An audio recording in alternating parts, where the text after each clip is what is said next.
बीड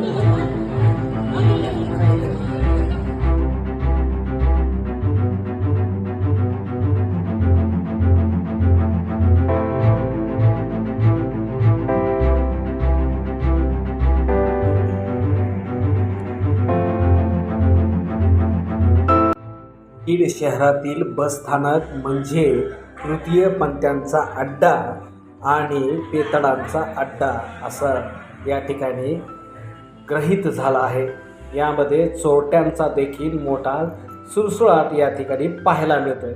मात्र 10 security guard आणि पोलिसांचा गस्त देखील या सगळ्या गोष्टींना कुठं कानाडोळा करतंय हेच कळत नाहीये।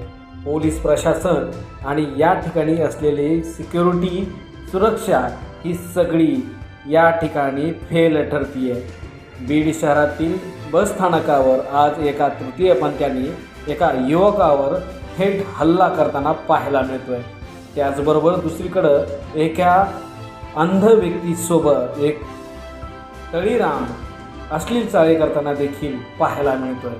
त्याचबरोबर सिक्युरिटी गार्डांना यांना विचारपूस केल्यानंतर एक वृद्ध माजी सैनिक सिक्युरिटी गार्ड डायरेक्ट म्हणतो काय तर आमचं कोणी वाकडं करू शकत नाही। पोलीस प्रशासन देखील नुसतं येतं राऊंड मारून जातं, तुम्हाला जे पत्रकारांना करायचंय ते करा अशा भाषेमध्ये जर हे सिक्युरिटी गार्ड बोलत असतील तर यांना अभय कोणाचं हा मोठा प्रश्नचिन्ह आहे।